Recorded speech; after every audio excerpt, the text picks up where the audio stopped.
মুখৰ মতিয়া কৰি তেওঁকে চাই নয়ন সাৰ্থক কৰোঁ। কিন্তু সাৱধান ৰম্ভা, তই তোৰ কাৰ্যসিদ্ধি কৰিব লাগিব।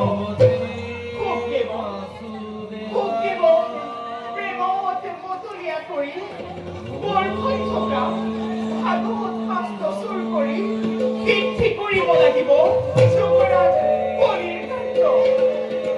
কিন্তু কি উপায়েৰে মই তেওঁক কাষ চাপি যাওঁ? ৰম্ভা, কাষ চাপি যাওঁ।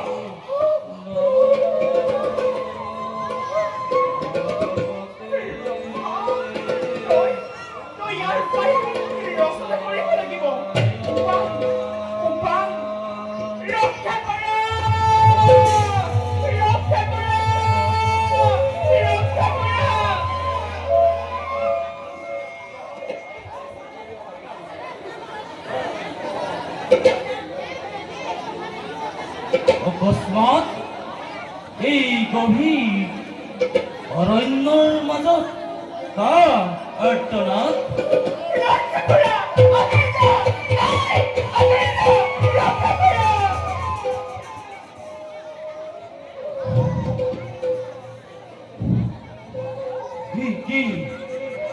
এই গভীৰ অৰণ্য মাজত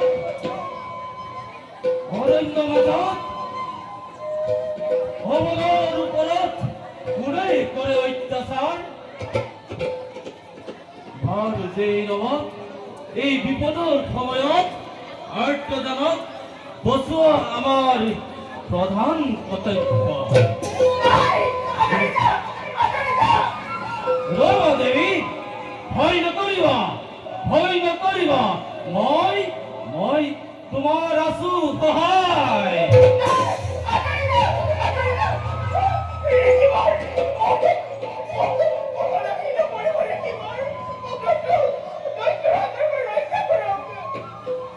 ভয় নকৰিবা দেৱী, আমাৰ বৰ্তমানত তোমাক কোনেও একো কৰিব নোৱাৰে। বাৰু দেৱী, তোমাৰ পৰিচয় আৰু ঠিকনা কি?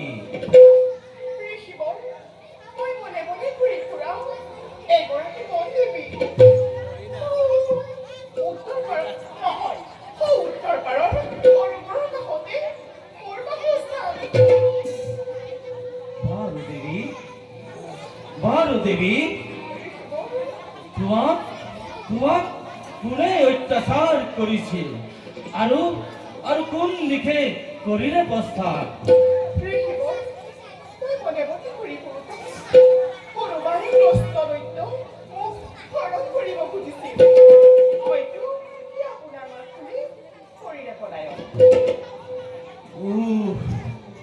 এই গভীৰ অৰণ্য মাজত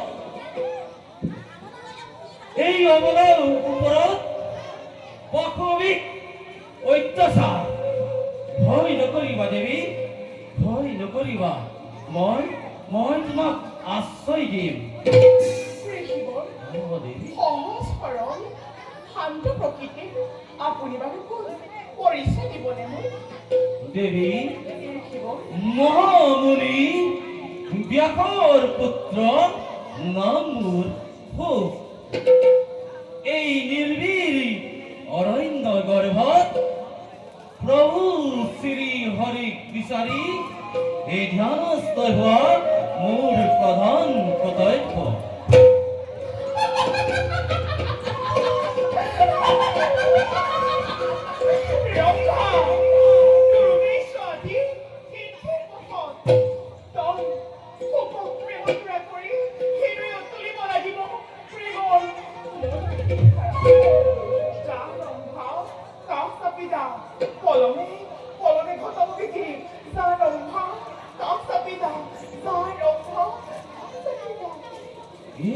দেৱী,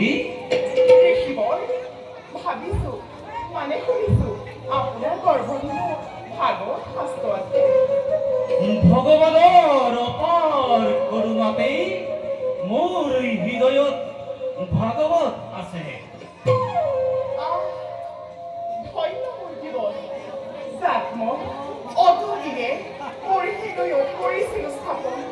তেওঁৰে চৰণ দৰ্শন পাই নিজকে মই ধন্য মানিছোঁ। হে শিৱ, আপুনি মোক চিৰদিন গ্ৰহণ কৰক।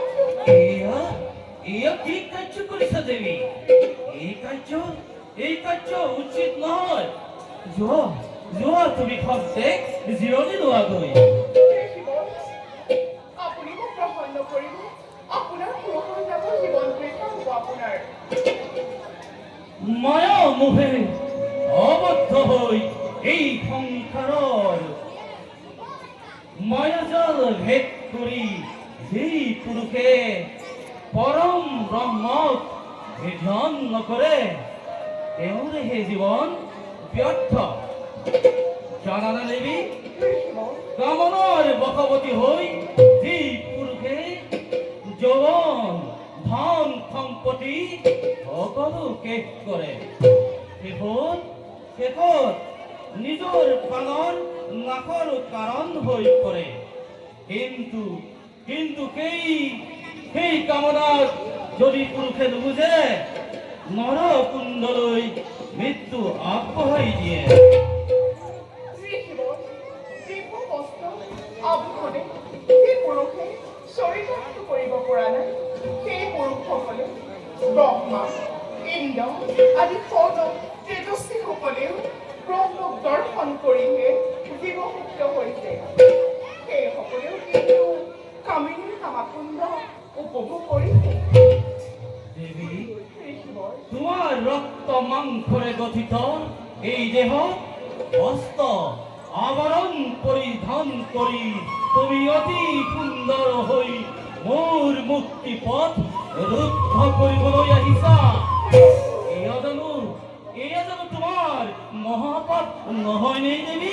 হে শিৱ, আপোনাৰ সকলো বাচ্চাটো বিসৰ্জনী আপুনি মোক চিৰদাসী ৰূপে গ্ৰহণ কৰক। ভুল হ'ল ৰমণী, হে শিৱ, তোমাৰ এই ৰূপ যৌৱনে এই ব্ৰহ্মচাৰী ৰূপক সলাব নোৱাৰিবা। আপুনি মোক প্ৰেম দানে কৃতাৰ্থ কৰক। হে শিৱ, দূৰ হ'ল ৰমণী, দূৰ হ'ল ৰমণী, দূৰ হ'ল। মোক গ্ৰহণ কৰক। হে শিৱ, ৰমণী, তুমি এতিয়াও তুমি মন দেৱী হব নোৱাৰা। হে শিৱ, ৰবা মোৰ ধ্যানৰ বলেৰে তোমাৰ সঁচা পৰিচয় জানি লম।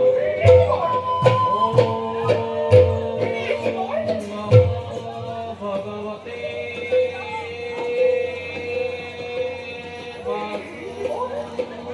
দেৱায় কলংকিত বেচৰী,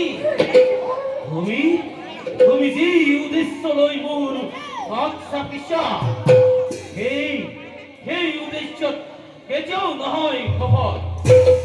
আৰু শুনা, আৰু যদি তেনে বেয়া মনোভাৱ লৈ মোৰ ওচৰলৈ দূৰৈ চাপিব বিচৰা শাপগ্ৰস্ত হ'ব তুমি চিৰদিনলৈ। আৰু তোমাৰ উপস্থিত আজি মোৰ এই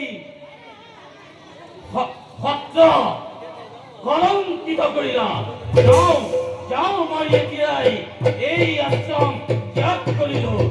জয় শ্ৰী হৰি, জয় শ্ৰী হৰি।